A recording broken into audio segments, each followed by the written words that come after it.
We wanted to bring in our next guest to talk a little bit about what could potentially be happening legally, what could be happening. They detain a person of interest, Josh, and then they question this person and they let this person go. Talk a little bit about what detain means. Yeah, so detain is different than an arrest. When you detain somebody, you need to have what's called reasonable suspicion, and it's a little bit less than a probable cause is what you need for an arrest. So if I give an example, let's say you have a cookie jar. And you have you walk downstairs with your wife and you see a bunch of cookies on the ground, and you have 2 kids and 2 dogs, and you know that one of the 4 took the cookies. Okay. That's reasonable suspicion. Okay. Now, probable cause would be, okay, you come back downstairs, but you only have a 7-year-old son and a 2-year-old daughter. And you come downstairs and you see all the cookies on the ground, and you know that your son has done this before in the same exact manner. But you don't know for certain, but it gives you probable cause to talk to him and read him his Miranda rights. Gotcha. So the guy basically talked to the media right after, basically saying, I have no idea who Savannah Guthrie is. I don't know what the Today Show is. I've never had any interaction with the Guthrie family. I mean, legally speaking, do you think it was smart for him to talk right after the media, basically saying, look, it wasn't me. I have no idea who these people are or what was going on? Because whoever detained him, Pinal County Sheriff's Office or FBI, never put his name out. So he is the one who came forward and said it was me. Well, I think that the media, as savvy as they are, would have found out who he is anyway. There's media camped around the entire city of Tucson right now. And I think that if you're clearly innocent, it may be better to get ahead of the story. Because if you don't, the public perception is going to be, well, what is this guy hiding? Sure. So I don't necessarily think it's a bad thing, unless he does have something that he's hiding. Yeah. Josh, you mentioned something I think is so interesting to point out. It has been 1 week since we have heard anything from any officials, from the FBI or from the Pima County Sheriff's Office. If you look on Twitter, you look on Facebook, you look on any social media, there are just countless number of videos. Well, people are kind of jumping to conclusions. Sure. I saw something. It was at next to Annie Guthrie's house. They're like, look at this person. They are moving boxes from inside their house to outside. It's like, what if they're just moving? What if they're doing spring cleaning? Like, I feel like it's kind of at a fever pitch where I feel like maybe they need to come in and say, look, this is what we're still working on. This is who we've ruled out. What do you think? We also, if I can add to that, have a lot of those people on social media saying it's not adding up. Exactly. And, I think that you kind of have to look at what's happened in historical context. So, there have been a number of what's called KNR kidnappings. That's kidnapping and ransom situations over the last century. You have one group, which is purely based on a motive for money. And that would include Frank Sinatra Jr., the Getty family, and the Lindenberg baby. And in those 3 situations, it was formulaic, where the kidnappers contacted directly the family, and they were able to build up rapport and exchange money for the hostage. Then you have the other situation, which is done either for ideology or for a spectacle. And I think of JonBenet Ramsey. The JonBenet Ramsey case, you had a note that really took the attention away from everything, and it was the spectacle itself. And here you have 2 notes that were sent to not the family, but the media. And you have to ask yourself, well, why would they do that? Well, they want it in the media. They want that to be the story. It doesn't follow the formula of being purely monetary based. Now, I know another thing to point out is that, the first 10 days, everybody was certain this was a professional job. And then everything changed when we saw the video of that doofus-looking guy who seemed like he was a caricature, almost like a parody.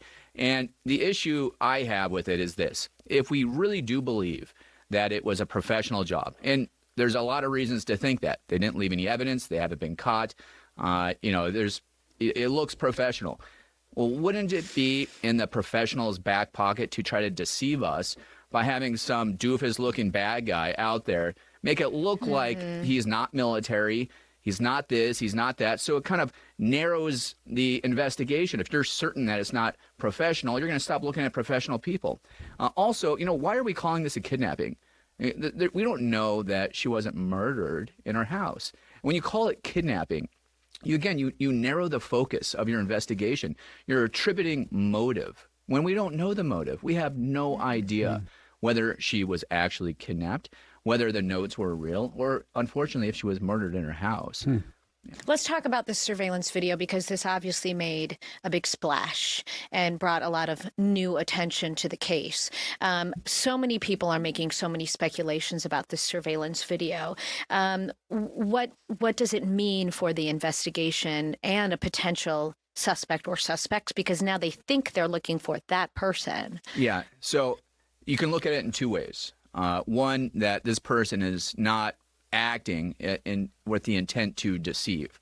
And if this video is real, it's pretty fair to say that this is probably not a professional job. If you look at the location of his firearm, it's right above his crotch area. And who does that? Yeah, especially, every man I can speak with experience is going to protect that area. And you just don't do that. My photographer and I were in the car, and we were literally talking about that. He said no man in the world would carry his weapon that way. No. Even a layman, you would think, wouldn't. Put it in his pocket. Yeah, or on the side or something like that, especially going to a tactical situation inside of a house. And if you look at the gloves, they're so bulky that you wouldn't be able to get your fingers around the trigger. So, I mean, again, it looks very amateur the way he's doing this, and ill-prepared. You didn't bring duct tape or any type of tape to put over the camera itself. But then you can also, one thing that I really liked about this video is that you can tell the body type and the height and the width of the person approximately, because you can measure the archway and then kind of zoom in and see about how big he is, maybe the eyes. But that's about it. Obviously the clothing you can identify as well, which could be helpful if you find it later on. Josh, I wanted to ask you about the other note that was sent to TMZ. Was it yesterday? Now, my days are all mixing together. The letter basically sounded like an extortion letter almost. I would imagine that if FBI can track that person down, they're probably looking at potential charges, right? Yeah, the issue with that letter, and this was somebody who says they know who did it, and they want one single Bitcoin. $65,000. Yeah, I'm going to direct their attention to Silent Witness. There's a $50,000 reward. That's what I was saying. Yeah. But could that be because if you call and Silent Witness says you remain anonymous, are they afraid they won't remain anonymous? They wouldn't. Silent Witness isn't silent. It just means that you don't have to testify if you don't want to. And even that isn't ironclad. So there is that issue. So maybe the person does want to remain anonymous. But, with Bitcoin, it's just you can trace from one wallet to another how much was sent and who potentially it's going to at some point or another. Like in this case, that's one of the red flags that I saw with the supposed ransom demands, was that they wanted Bitcoin as opposed to some other monetary measure, because you can see where it's going to, let's say wallet B from wallet A.